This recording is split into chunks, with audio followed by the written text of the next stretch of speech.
Hey, heathens. So I've got something exciting today. I brought a Christian apologist here into the studio. His name is Dean Meadows. We sat down and had a really, really good conversation. Well, you know what? Let's just dive right into it. Here it is. All right. So thank you so much for joining us today. I'm really, really excited. I have a guest in the studio, Dean Meadows. What's going on, everybody? Dude, thank you so much for coming out. Hey, no problem, man. You are here in my home. I am. This is really cool. I am. It's really awesome. It's been a great experience being out here in Austin, hanging with you, getting to know you. Yeah. Holy Kool-Aid and the whole crew over at the ACA. So it's been awesome. For people who don't know who you are, who the heck are you? Well, first of all, I'm Dean Meadows from Gastonia, North Carolina. I'm the president of the Daily Apologist, and I was actually out here in Dripping Springs doing a class on apologetics for Discipleship University, which took place at the Dripping Springs Church of Christ. So that's who I am. I was in the Marine Corps for 6 years. It's been since 2011 is when I got out, and pretty much just was a preacher I just resigned actually as a preacher to do the apologetics thing full time. So yeah. So you're my counterpart. You're the other side. The other side, yeah. Living your life for Christ. Yeah. Winning absolutely. souls. Yeah, there you go. Winning souls. So one of the things that I absolutely love and why I'm so excited that you're here is people think that it has to necessarily be this adversarial thing that you can't get along. And in reality, I think you're an awesome dude. And every time we've talked, we've had amazing interactions. And I just want to show that we can sit and we can have these conversations and they can be amicable and you can stay at my house and we can have dinner and all of that stuff. And I'm really, really glad that you're here doing that. Yeah, man. I mean, it's been a great experience, as I said before, and I think you're right on that. I think and we'll probably get into this a little bit more as we talk, but I think too often there's preconceived notions on both sides about who that other person is. There's a stereotype that comes with the theist, and there's a stereotype that comes with the atheist, and the way in which we dialogue, obviously, I think you and I agree, matters. Mm-hmm. What you say matters as much as how you say it, to a certain extent. And it is one of those things, like you talked about, where you can have those conversations, and though you and I, as the viewers are going to find out, are going to disagree on a whole lot of things. Yeah.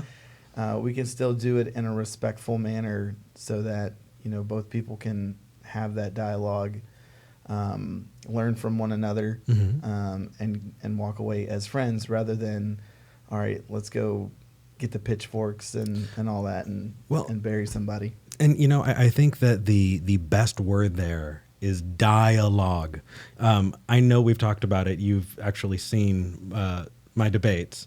Yeah. And the last debate that I was in Tennessee, where my debate opponents, instead of saying, hey, this is what I think, or, trying to answer me or talk to mm-hmm. us, all they wanted to do was pitch this straw atheist and go, well, what atheists think is this. And according to atheist philosopher Jeffrey Dahmer, and atheist philosopher Adolf Hitler.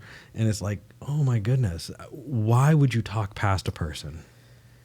Yeah, I'm always wary of using the terms, well, the evolutionist thinks this or the atheist community thinks this, because just like any other worldview, there are people, there's the category, but even within the category, there are people that differ on so many things that it's just really not a good idea to broad brush an entire class of people. So I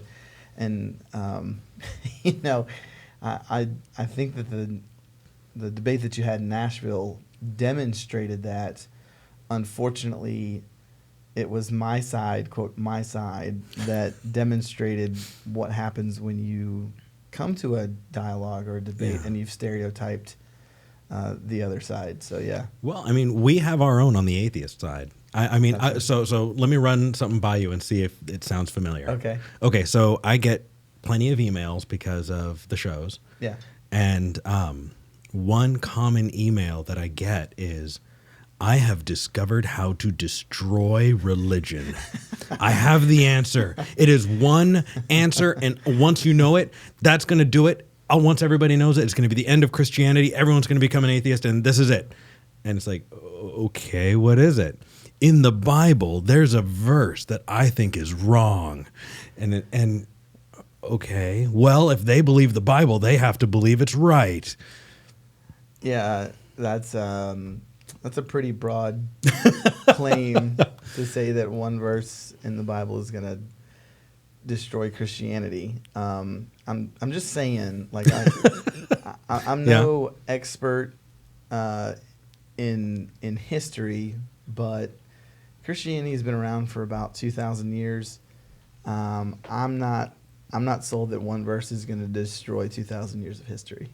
Well, I mean, the thing is, when it comes to the way we dialogue, I need to listen to what you're saying, because I cannot assume that you believe that the Bible is the inerrant word of God to be taken literally from cover to cover. Mm-hmm. Do you believe that? Do I believe that it's inerrant? Well, to be taken literally from cover to cover. See, and that's the funny thing, because what does one mean by literally? So if I'm saying every single word is literally what, is to be taken literal or whatnot, well, you get into things like genre that's contained in the Bible. So when you look at, say, Psalm 1, the man who walks in righteousness is a tree planted by a stream of water. I mean, is he literally planted by a stream of water there? No, because the Psalms are poetic, so there's genres in there. Okay. So what about the creation account? Okay, so personally, I take the creation account to be a literal thing, but the way that I would explain it to you and even others is that I am currently looking at the creation account because it's been a while since I've looked at, young earth, old earth. Mm-hmm. And so I take the creation account, I take it literally, not because I've ever studied young earth creationism in any type of depth or old earth creationism in any type of depth, but I would appeal to that the creation account is a miracle. And so I accept it, as a miracle in the same way that, I couldn't necessarily prove that the virgin birth is a historical account, but I accept it as a miracle. So a virgin birth is very different from the.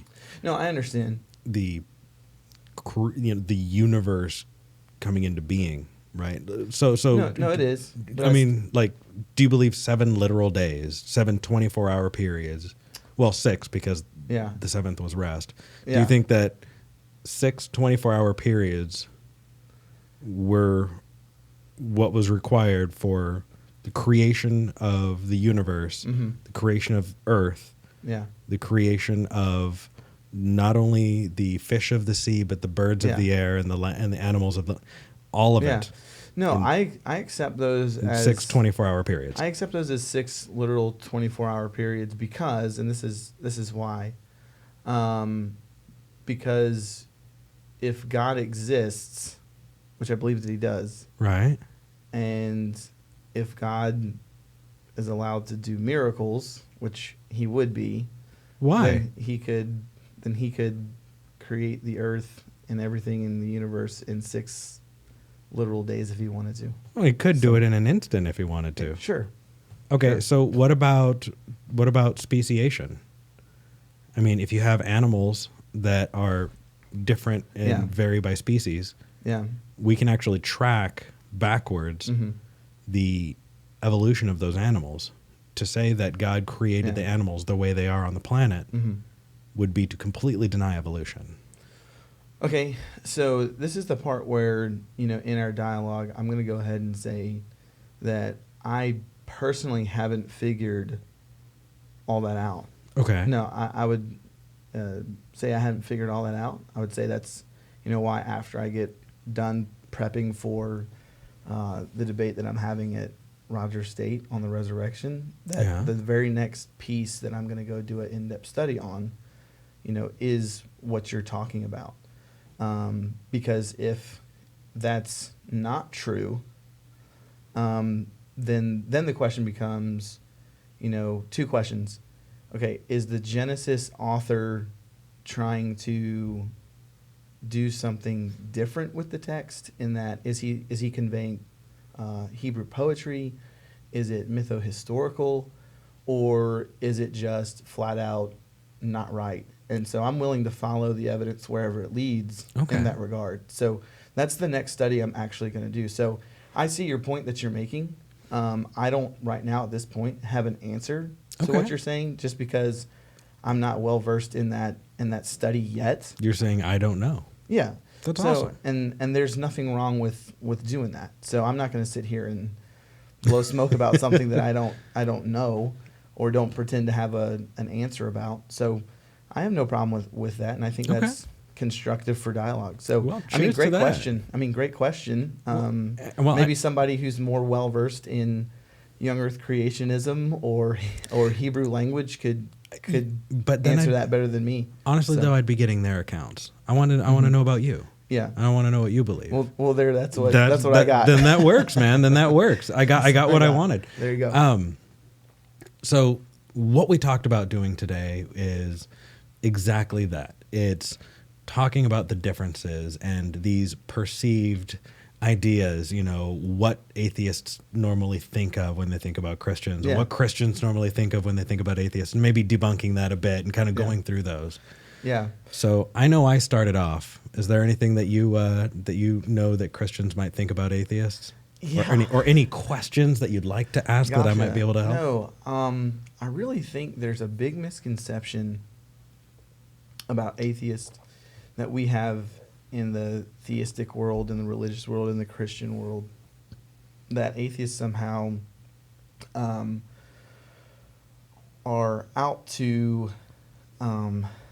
slay religion wherever it might be found, or that somehow atheists are these people who are all about just being red in the face and yelling, God's not real, or they just sit back and all they do is keyboard cowboy on the internet at every theist that ever comes online. Yeah. And that's just not true, dude. I really appreciate the experience here at Austin at the ACA, because it really was a tale of two Austins, really. Because in one setting, I'm teaching apologetics to Christians. Mm-hmm. And in the other setting, I am really getting to know people who I've seen online and hang out with them and, just be people. And so it's what's interesting about that stereotype is that the stereotype that might be preconceived by the Christian about the atheist, or at least in my experience, the preconceived notions that I've had before about atheists, those have been totally dismantled since being at the ACA. Talk to me. I want to learn this, man. No, gotcha. So take us on a journey. Take you on a journey. So before coming out here, I didn't hate anybody at the ACA, but I really thought that the only thing people at the ACA were interested in were simply just being argumentative and shouting down Christians. And I really thought, okay, here's what's going to happen.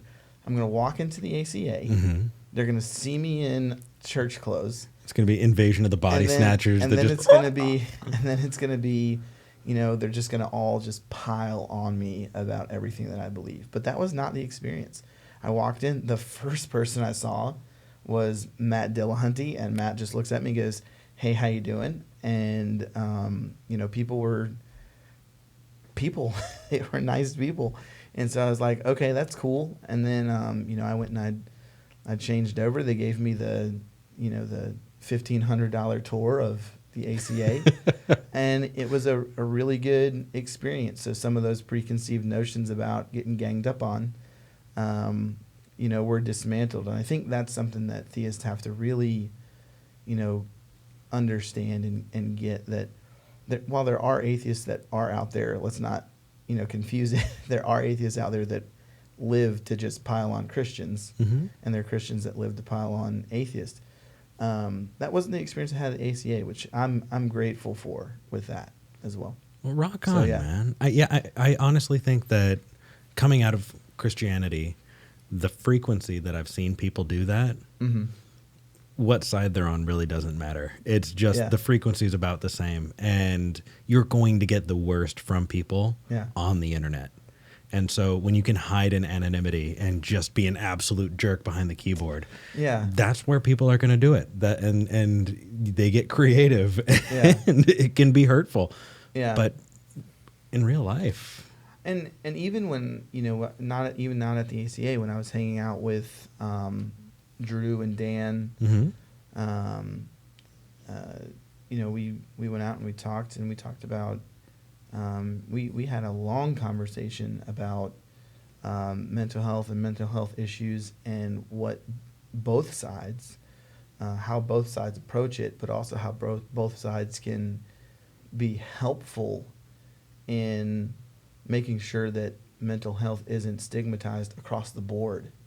So that was a good experience. So there are actually things that atheists and theists can do together to just help people in general. So I appreciated that conversation. So one question I have for you. Yeah, what's up? Is, so I've laid out kind of some of the, preconceptions that I've had, stereotypes that I've had. So where do you think from your end of the spectrum, where do you think the theist or the Christian, let's go Christian, what are some of the preconceptions that Christians have, or misconceptions, I should say, that Christians have about atheists from where you're sitting? All right, yeah.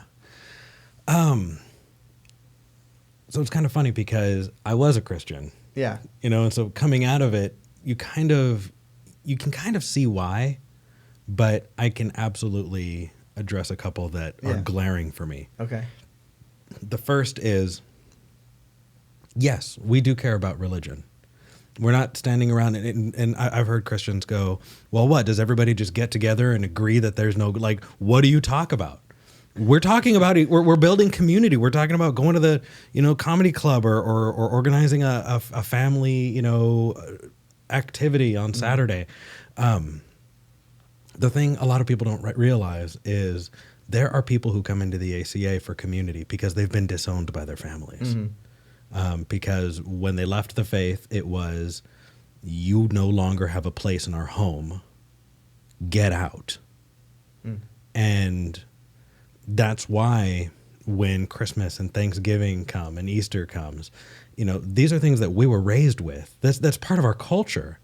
Yes, you have a religious underpinning behind it. That doesn't mean that we can't also celebrate and tell the people we love that we love them and find an excuse to get together and break bread. Yeah. That's important, and it's important as a human. And yet, I hear, oh, well, it's a Christian holiday. Actually, not the stuff that it doesn't talk about a Christmas tree in the Bible. You can have the nativity scene, right? But the Yule log, the Christmas tree, and a lot of the other imagery is actually co-opted from pagan stuff. And I really don't care. I don't care where it came from because it reminds me of my childhood and being around the people that I love, and I want to share that with them. Yeah. And so when Christmas comes, there are people who don't have anywhere else to go. Yeah. Okay. And we're providing that for each other, with each other. We're not thinking about you. and we're not thinking about destroying your holiday. Yeah. We just want to be able to celebrate it, and we don't want to have it, we're not trying to rip things away from you. Mm-hmm. And honestly, from our side, it feels like we're not being allowed to celebrate at all because we're not Christian, and it hurts. Yeah. I think that's one of the big ones. Okay. And it's not everyone, but unfortunately, we're in the capital of Texas. It happens here. It happens here in a big way. And that's a bummer. Mm-hmm. You know, when the whole Merry Christmas thing, Yeah. right? They say, it pops up every single year. Do you think I care at all that somebody said Merry Christmas? No, I just don't want to have my foot in my mouth when somebody's Jewish, you know, because that's kind of inconsiderate of me. And so I'll say, whatever you want to celebrate, cool. I hope you enjoy it. Mm-hmm. And when I say, you know what, maybe we should just say Happy Holidays, I'm doing it for them because I obviously don't care. And yet people are ascribing this idea that, you know, I'm out to destroy Christmas, like I'm the Grinch. When we finish this, right, we're at my house. You can verify we're at my house, right? We are. I have an extensive Christmas hat collection because the entire month of December. This is true. I do. And I also have a professional Santa suit. I didn't see the Santa suit, but I saw some of the hats. Well, it's all locked up. But before I came to Texas, I would go to classrooms and I'd read, you know, and I'd because I love that, and I think that building community and being there, and especially in schools with kids, like that's important. Mm-hmm. And yet, I find that it's like I'm being lumped in with this accusation that I'm trying to hurt something that you care about when I want to be right there and say, I care about it too. I've actually gotten in arguments with other atheists who are just like, you cannot celebrate Christmas. And it's like, how dare you try and take away this cultural inheritance of ours? Mm-hmm. And I'm sorry, go ahead. No, well, I mean, and I might get in trouble with some Christians for saying this, but that's okay. I really think that for, you know, the Christian, we've got bigger fish to fry, so to speak, than you know, talking about whether or not atheists are out to destroy Christmas or our holiday, or don't forget the red cup or anything. No, because that dude will just get a hold of this and go off. So not that I've got anything against him, but or Starbucks in general, or Starbucks. But we just have bigger issues, and I think a lot of times, you know, I can remember growing up every year around November, December, Bill O'Reilly would come out with the culture war episodes about Christmas, and you know, the truth or non-truth, however you look at it, of Christianity does not rest on whether or not I'm able to celebrate my holiday or my cultural inheritance, as you would say. So, and that's something that frustrates me as a Christian. And like I told you before, I'm a little bit of an anomaly when it comes to that, because it once again, it just doesn't matter to me personally whether or not the holiday is co-opted from pagans or whether or not it's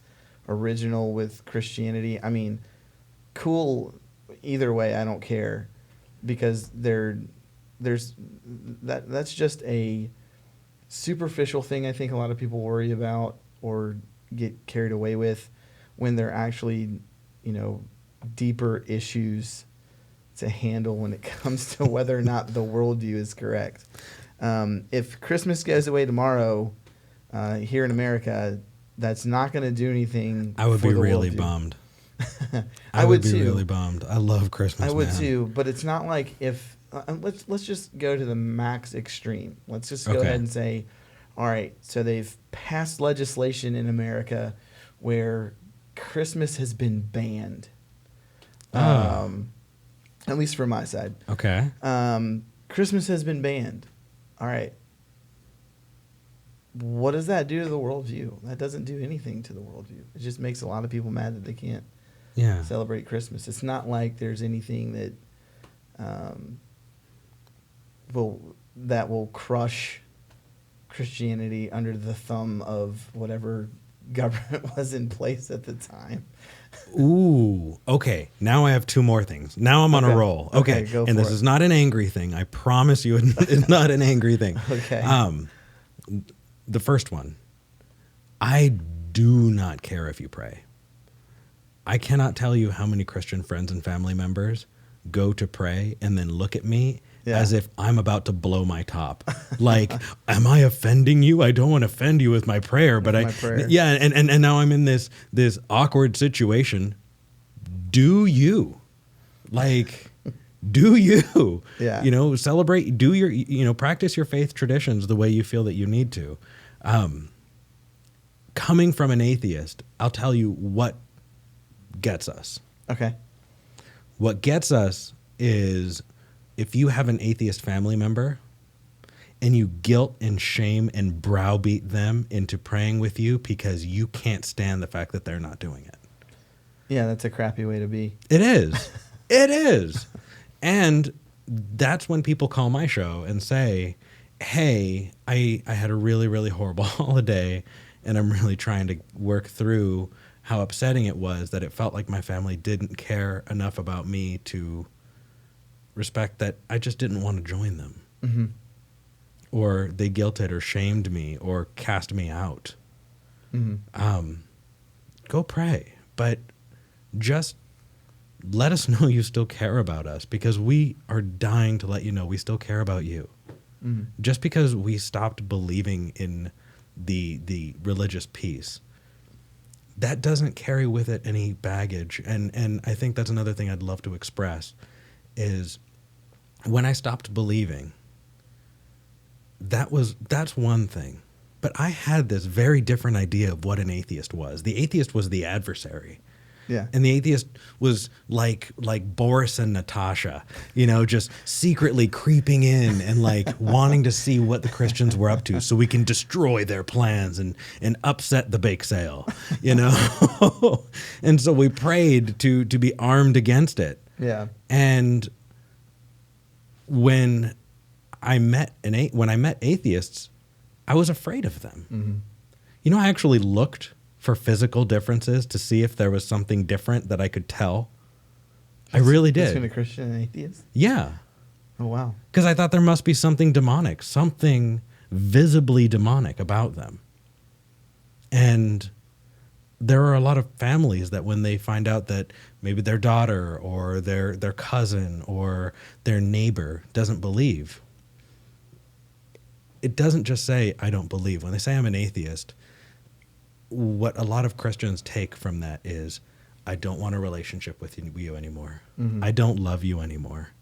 And I want to hurt you, or I want to, you know, stop you from living your life. Yeah. And that is in no way true. No, I would agree with that. And I think and from the Christian standpoint, it doesn't make much sense. So if Eric is, let's hypothetical here, if Eric's my brother, and Eric comes to the family and says, I no longer believe anymore, you know, from my vantage point, you know, it's always going to be, well, I really believe that this is true, and there's certain things obviously that follow from that.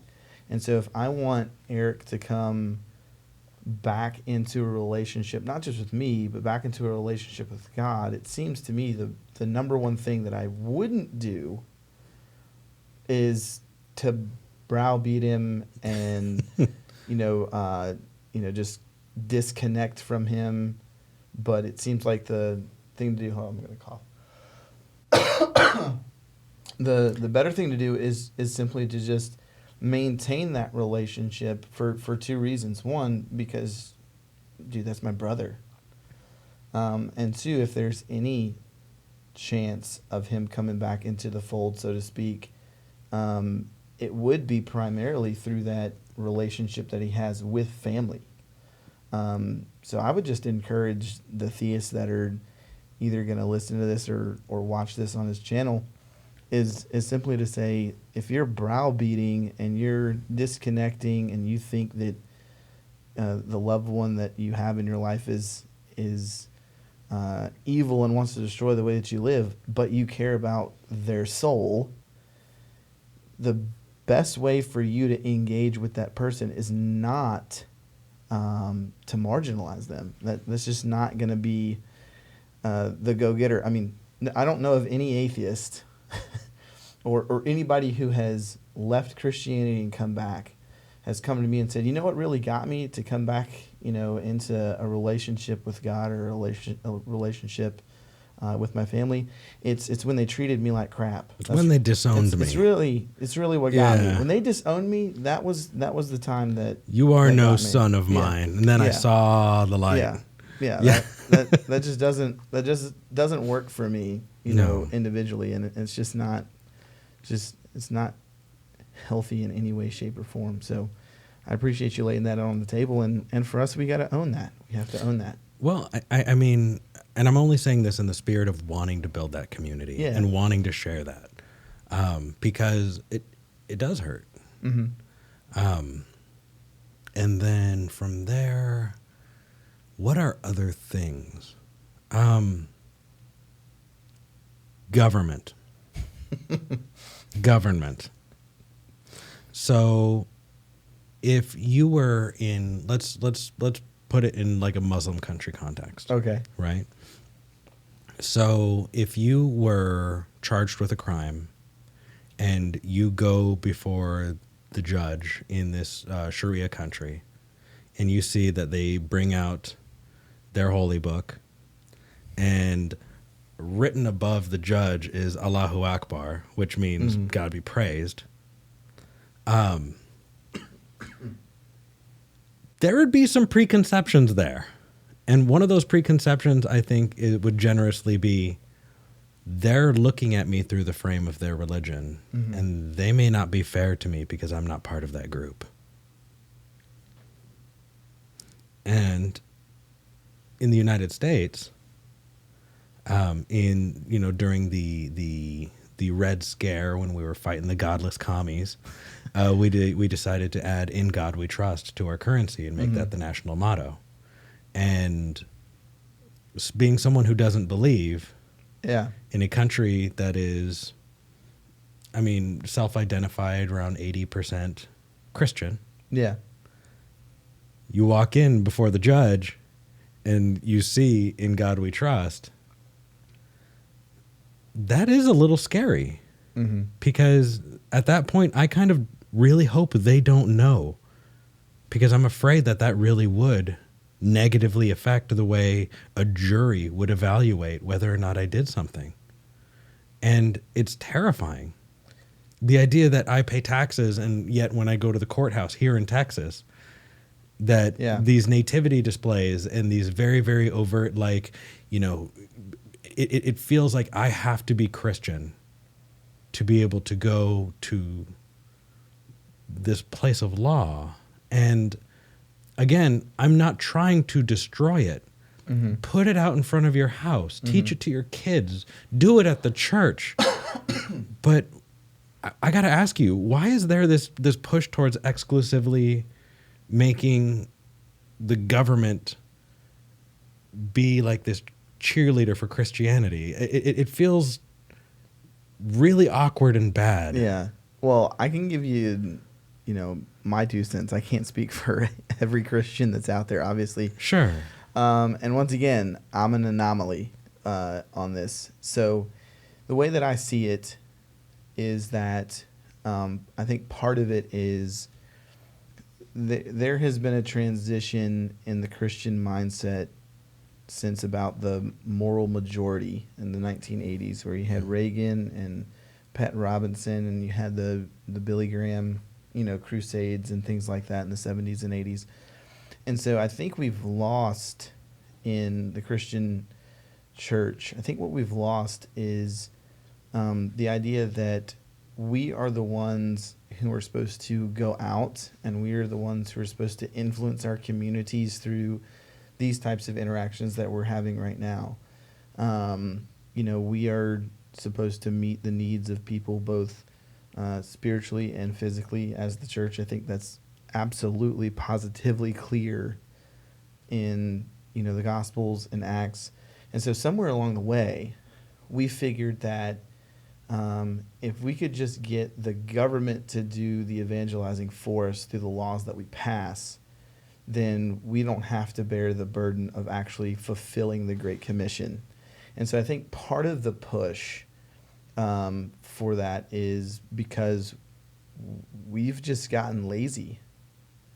And so in our laziness, we look to, the person that's sitting in Congress, the judge, the president, Senate, local government, state government, and say, all right, so the way that we're going to influence culture is not by going out and meeting people where they are, but by simply making people live a certain way through the laws that are passed.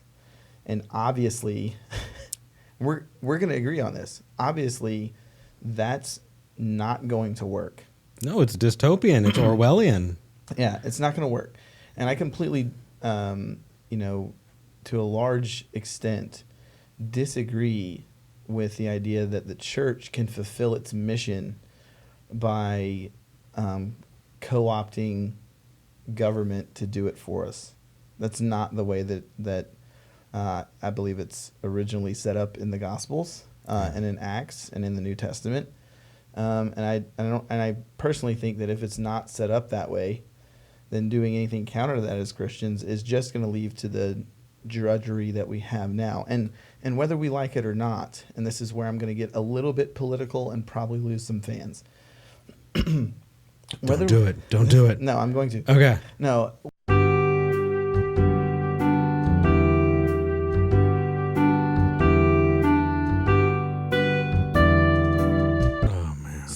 So you just lost all your Christian cred. You that's know that? Fine. That's I'm fine. gonna get atheists messaging me, going, "Yeah, but he's not a real Christian." You heard what he said about politics.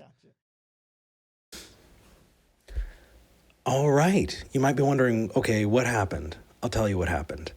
The video cut out, and we noticed right after that moment that the video had cut out. So we took a break. We went and had dinner, and then we sat down for another huge conversation afterwards.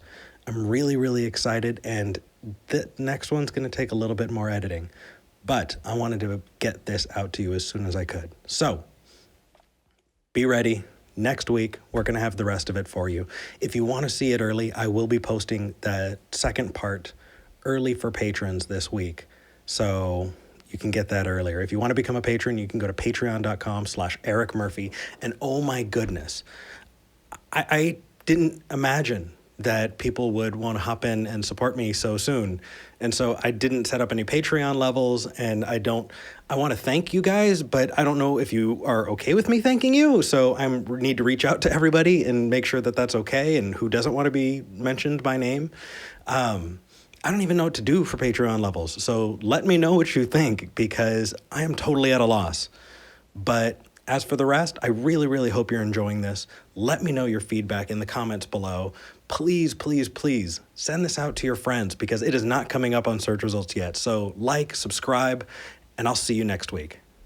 Peace.